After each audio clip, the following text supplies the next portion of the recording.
Zohran Mamdani's rise, how a grassroots movement redefined power in New York, and the world. What happens when the son of immigrants, fueled by ideals and driven by purpose, dares to challenge the most entrenched political machines, and wins? Can grassroots energy defeat billion-dollar empires?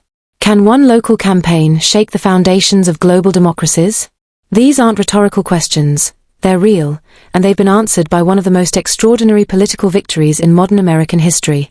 In an unprecedented upset, Zohran Kwame Mamdani has been elected mayor of New York City, becoming the first South Asian Muslim and openly democratic socialist to ever hold the office. His victory not only rewrites New York's political script but sends shockwaves far beyond city limits, from Washington to Islamabad. Born in Kampala, Uganda, on October 18, 1991, Zohran was no stranger to activism or intellect. His father, Mahmoud Mamdani, is a world-renowned political theorist.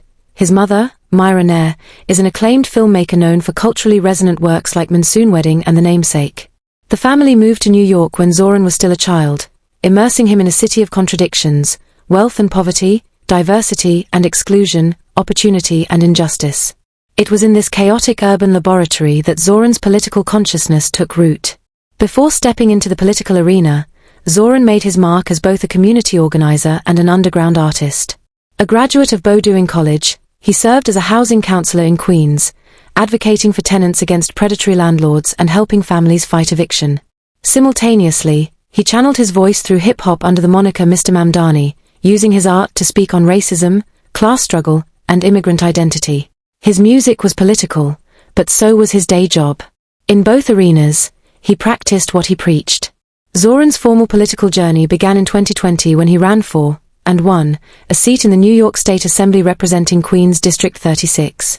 A member of the Democratic Socialists of America, his victory marked him as part of a new generation of leftist leaders calling for systemic change from within. His legislative focus on rent control, immigrant rights, public banking, and social welfare made him a rising star among progressives and a lightning rod for establishment backlash. But it was his run for mayor that truly shook the system.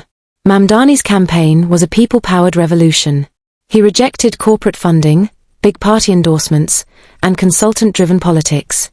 Instead, his team, largely made up of volunteers, built a multilingual, multi-borough operation rooted in community storytelling. His rallies took place in bodegas, mosques, subway platforms, and laundromats. His campaign materials included spoken word poetry, street murals, and viral music videos. It wasn't just a political campaign, it was a cultural movement.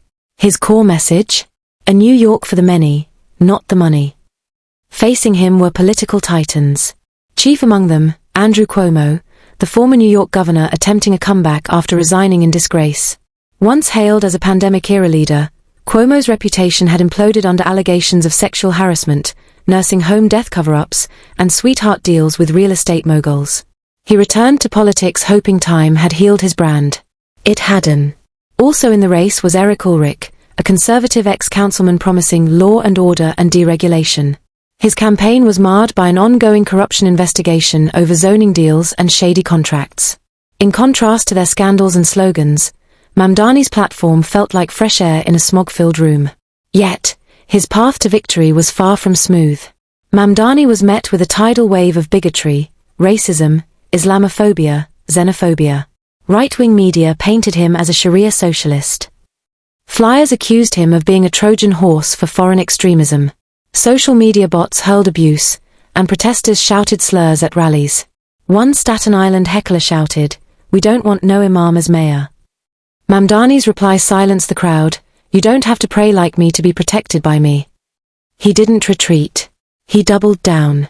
"My faith teaches me to feed the hungry, fight injustice, and stand with the oppressed," he told supporters.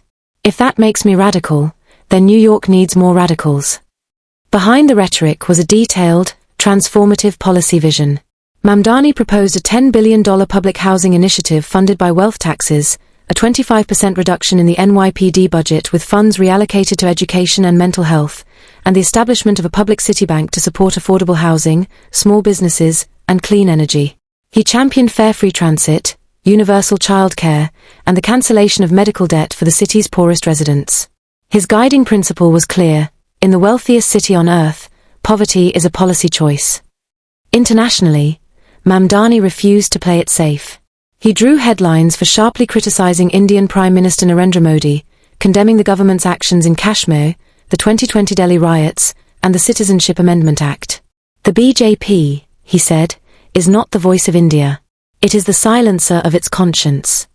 While pro-Modi groups in the diaspora protested, Mamdani stood his ground, criticizing fascism isn't anti-India, it's pro-democracy. For voters, this courage was magnetic. Here was a candidate who stood for something bigger than optics or party lines. He wasn't triangulating, he was telling the truth.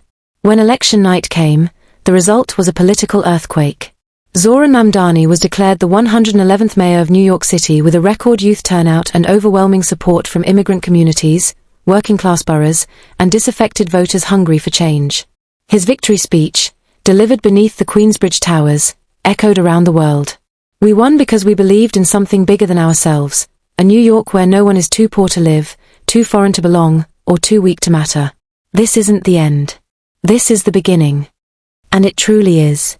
For Pakistan and other countries struggling under dynastic politics, military influence, and elite gatekeeping, Mamdani's story offers vital lessons. First, that identity can be a strength, not when used as a token, but when anchored in service. Second, that a platform rooted in real people's needs, housing, healthcare, dignity, can defeat fear-based propaganda. And third, that youth, especially from marginalized backgrounds, must not wait their turn. They must take the lead.